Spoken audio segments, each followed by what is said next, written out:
Hello and welcome to Volusia Magazine. I'm Amber Osman.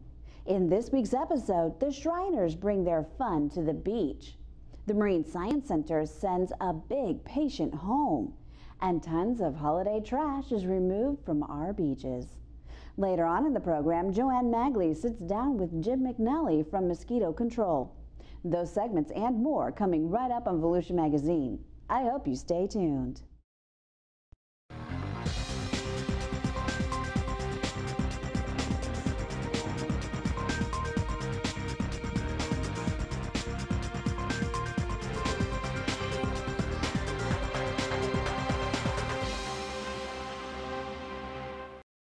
Thousands of Shriners from around the world recently converged on Daytona Beach to attend their Imperial session at the Ocean Center. The Shriners worked closely with the Ocean Center and Daytona Beach Area Convention and Visitors Bureau to plan for the six-day event. People know this convention. You don't get lost in a series of conventions. Shriners own this town right now. They're having a blast, and everybody's looking forward to seeing them. Most people know the Shriners by the funny hats they wear, the tiny cars they drive, and the big cigars they smoke. These attention getters show the social side of Shriners International, which has a very serious mission. The group owns and operates Shriners Hospitals for Children, a network of 22 nonprofit medical facilities and one of the largest charitable organizations in the United States. When members gather at meetings and conventions, you could say they have fun with a purpose.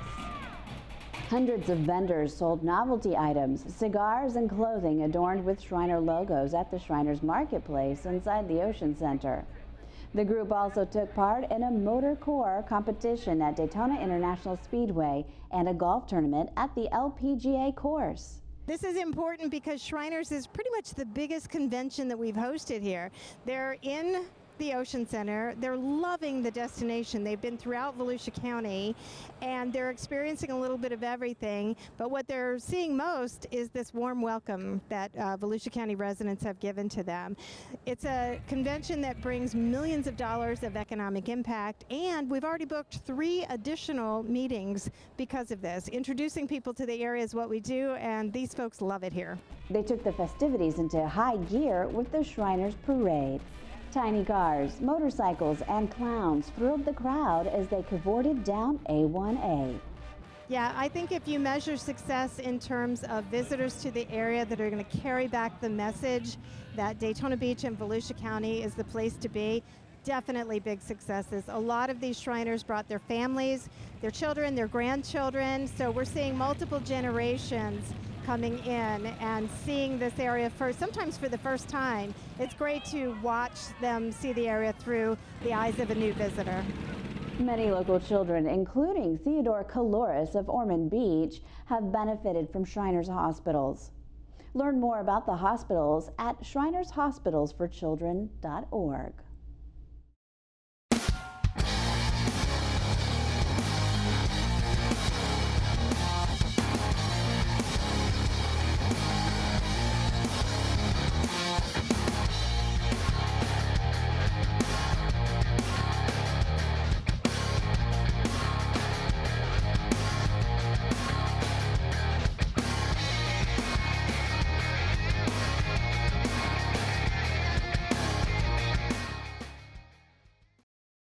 We all know recycling is important, but what happens to it after it leaves your curb? Lisa Hamilton finds out where it goes in this week's Solutions for Your Life.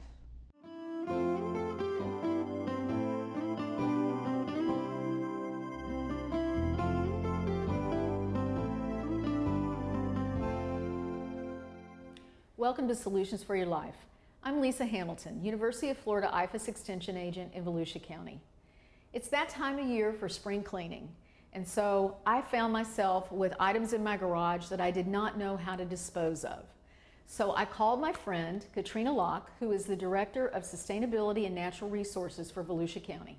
Katrina, thank you so much for coming. You're welcome. As you can see, I have a lot of stuff I'm trying to get out of my house, and I need your help. Okay, so what we can start by doing is looking at ways in which we can reuse the items or recycle them. So for example, you have this lampshade right here. And this is in great shape, and perhaps this is an item that you could take to a thrift shop or a consignment shop and see if they would like to take this item in. Okay. So that would be a great way for somebody else to reuse it. Okay. So then you've got some electronics here, you've got your laptop. So your laptop can actually be taken to the recycling centres. You can actually take it to the Tomoka landfill or to the transfer station on 44, and they have a collection point for those items. All right. Okay. Okay, great. So there's somewhere to take it. Yeah. And then you've got paints here. So now this is another one. So what we want to do with these paints is the Tomoka landfill, we have a household hazardous waste collection area. And so we can take those out there and hand those in. And if somebody decides that they want to reuse, if it's items that can be reused, then they'll put them on the shelf and somebody can actually go in and reuse them. So the county's solid waste, recycling and solid waste management folks have a great website. It has all this wonderful information on how you can dispose of all these items or get them reused and recycled. So there's some great information out there. Katrina, what about plastic bags? So there's a couple of things you can do here, and I know you mentioned that when you've used plastic bags, you collect them and you take your plastic bag back to the store next time you go. So there are stores that do have recycling places for plastic bags, but the other thing you could do, which would kind of reduce the waste in the first place, is to use a reusable bag. So these are, some great reusable bags out there that you can use over and over again, and put your groceries in. Just remember to put it back in your car again when you're done. Yeah, so you have it there next time. Well, let's go to the landfill and let's dispose of some of these items and get them recycled. Great idea. So Lisa, here we are at the Tomoka landfill. Let's go see what we can recycle. All right, let's go. Hi ladies, how are you? You can just put that right here. Hi. Hi. Lisa, this is Jennifer Sturck, who's the environmental specialist here at the landfill. Hi, nice to meet you. All right, you guys have some household items you want to recycle? Why don't we bring them over here? Okay, great. Thanks. We're here at the reuse area at the household hazardous waste at the Tomoka landfill. And I see you ladies brought some paint. That's great. These are excellent items for our reuse program. So we'll put those on the shelves here in a bit. And I see you have an old laptop. We also take all electronics. So if you have any other old electronics, please bring them. And the fluorescent light bulbs, that's excellent. These are 100% recycled. The tips are recycled and the glass is recycled and the mercury powder inside is recycled also. So everything is 100% recycled. Same thing with the incandescent light bulbs. And these plastic bags, I will tell you, they are really a menace to us here at the landfill. If you guys can use a reuse bag, that'd be great. Thanks, I appreciate it. Thank you, Jennifer. Thanks so much for helping us out today. So now, I know you've got a lot of great resources on your website. If people want to learn more about what they should do with their items that they want to either recycle or remove from their home, where should they go? What's a great place to look? Volusia.org/recycling. Wonderful, thank you. Well, thank you so much, Jennifer, and thank you, Katrina. I feel so much better about getting these items out of my house and either recycled, reused, or disposed of properly. With Solutions for Your Life, I'm Lisa Hamilton.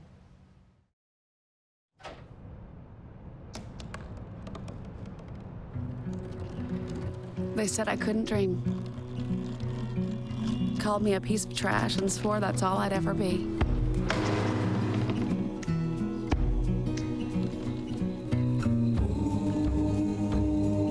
Said a bottle couldn't see the ocean.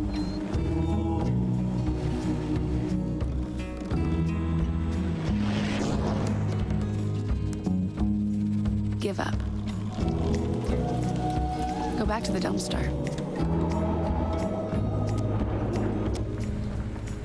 But I didn't listen. I made my way.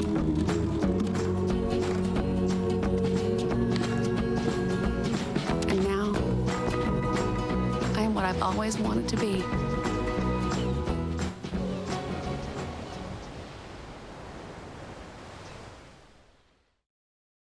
Nearly 1,000 residents and visitors turned out recently to cheer for Whitney, a 280-pound loggerhead sea turtle who was returned to the sea in Ponce Inlet. Whitney, who is missing her left rear flipper, had stranded in Cocoa Beach in April and was sent to the Marine Science Center for treatment and rehabilitation. The staff veterinarian, Dr. Craig Pelton, determined that she was immune compromised, anemic, and underweight. He treated her with vitamins, iron, fluids, and antibiotics. The hungry turtle was also fed a highly nutritious diet that helped her pack on 45 pounds in less than 3 months. She came in with a boat propeller injury to the back of her shell that had also amputated one of the back flippers. That healed up over time. Her red blood cell count got better. She was healthy enough to get back out. Because we knew that Whitney was of breeding adult female age, we wanted to ultrasound her to look for any eggs, to see if she was developing any eggs. Luckily, with a grant from the Sea Turtle license plate grants, we were able to get an ultrasound machine and look, and we did see some young, small, developing egg follicles, so we're hoping that by getting her out during breeding season, she might have a chance to get out there and mate and still possibly lay eggs this season. Whitney was a bit reluctant about crawling into the ocean and needed some encouragement. Marine Science Center staff lifted her again and brought her to the water's edge, where she slowly entered the water. Once she entered the rolling waves, she took a wrong turn and headed north instead of out to sea, prompting Dr. Pelton and the staff to race into the ocean and redirect her. We released her. Well, we tried to let her kind of crawl in on her own, but we had a bit of a sandbar, so we were able to help swim her up and over that sandbar so she could get back out there.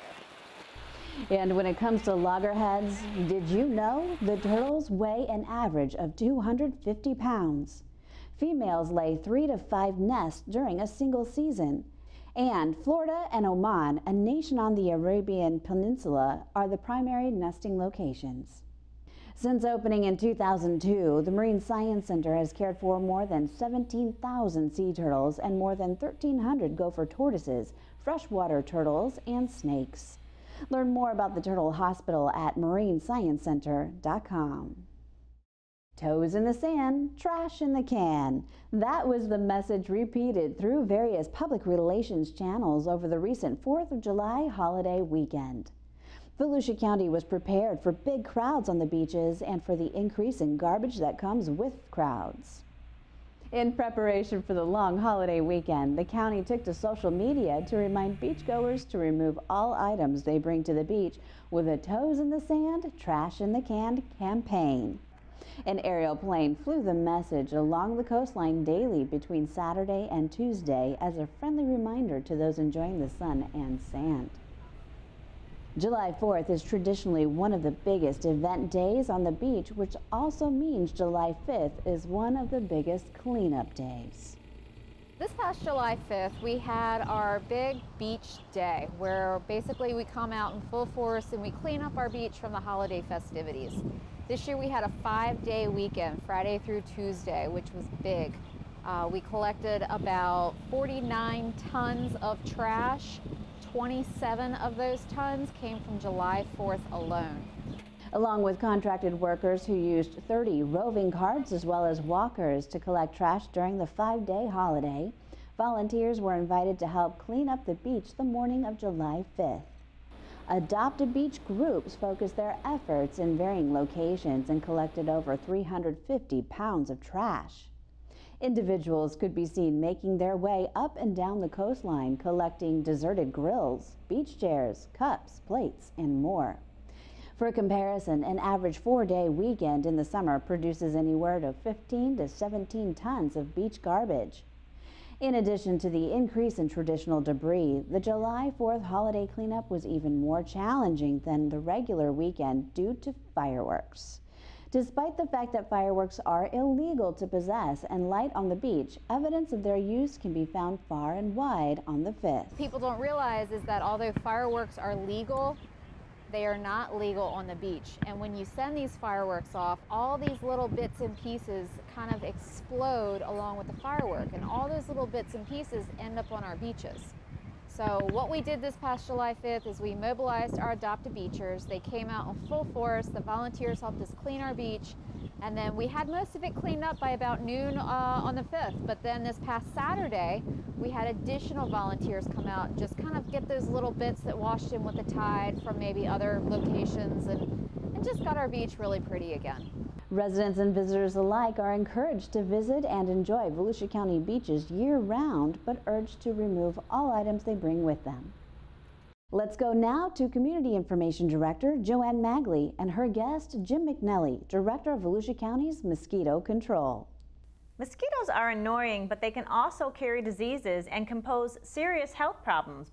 But all year long, Volusia County's Mosquito Control Division carefully monitors the county and works to protect the area. So joining us today in the studio is Volusia County's Mosquito Control Director Jim McNelly. Hi, Jim. Hey, Joanne. Thanks for being here. Thank you for inviting me. So last year at this time, we were talking a lot about Zika because we had a lot of Zika cases, but it's a different picture this year.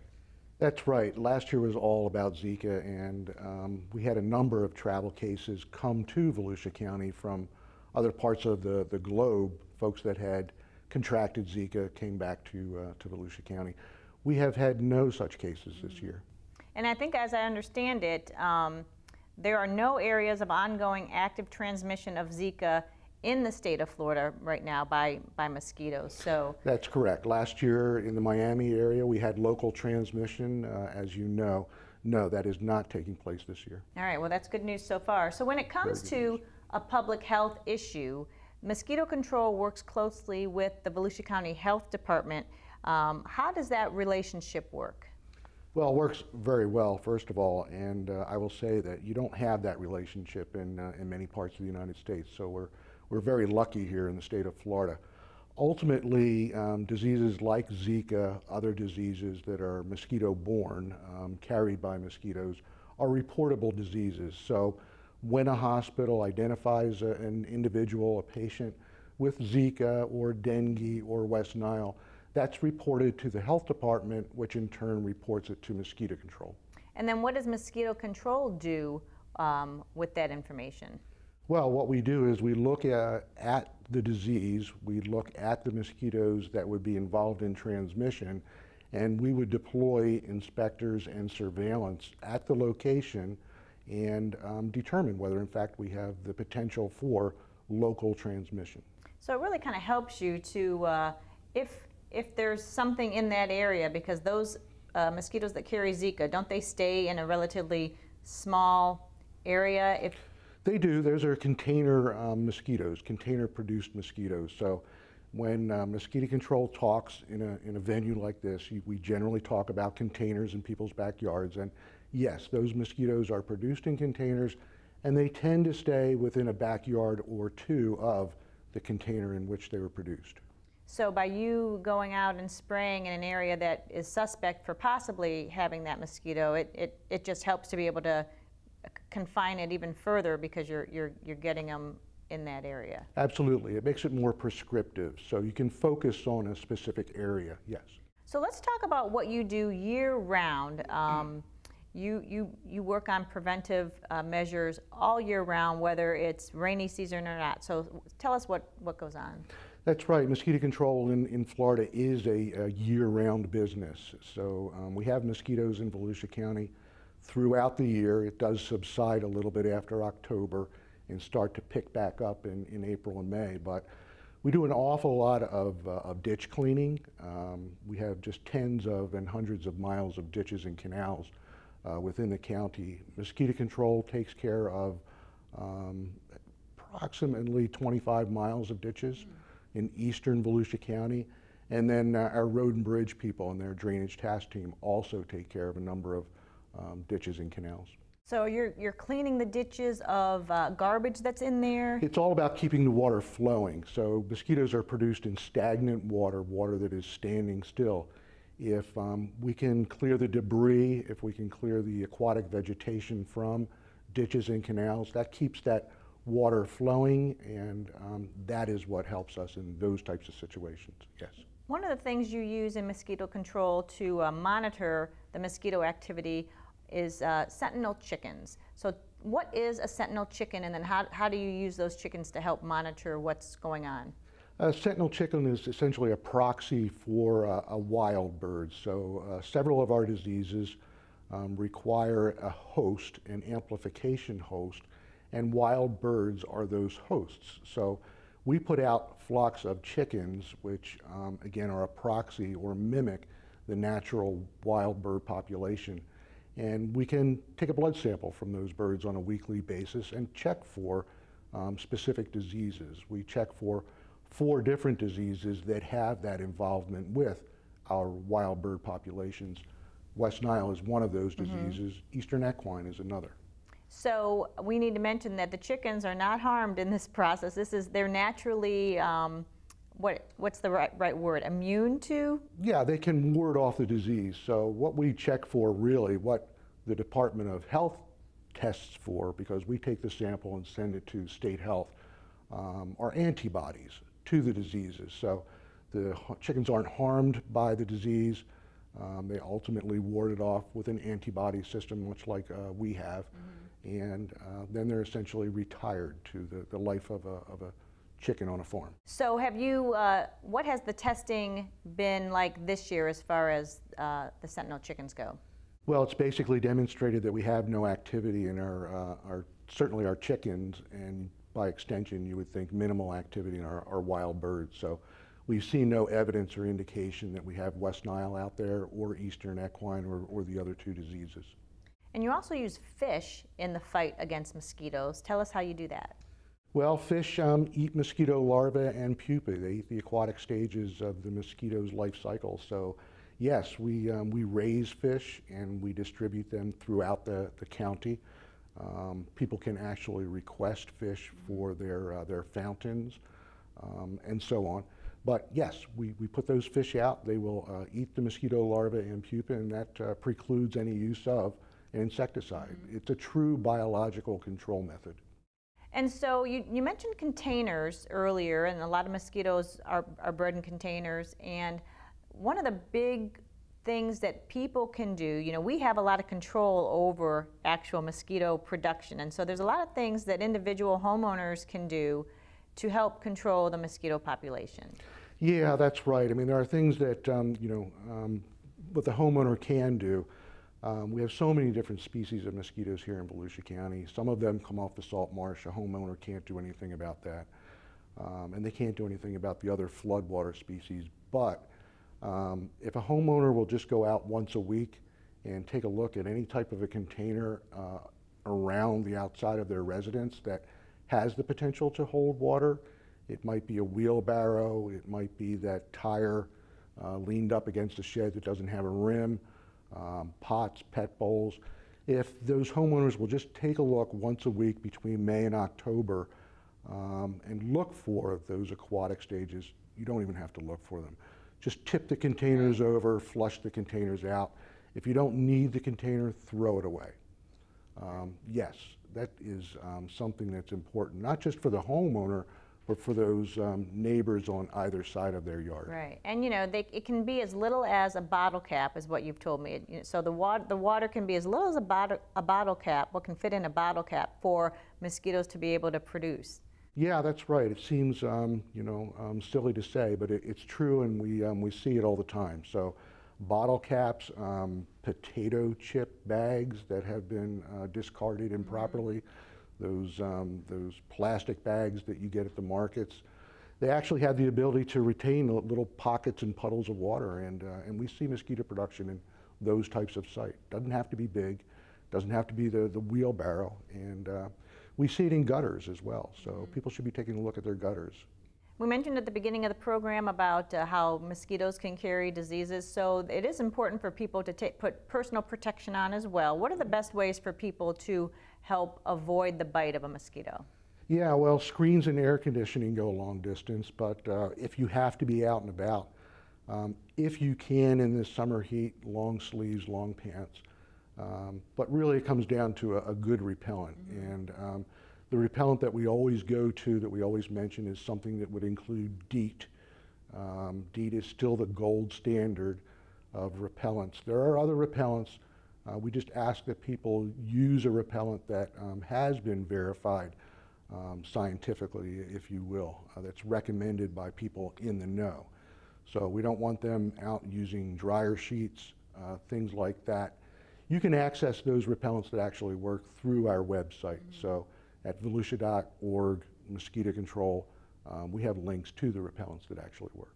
And mosquito control will go and spray. I don't know if you go on a weekly basis or, but we have that information on our website so that the public knows when you're spraying. And the chemicals that we use are all, certified that they're okay for the environment.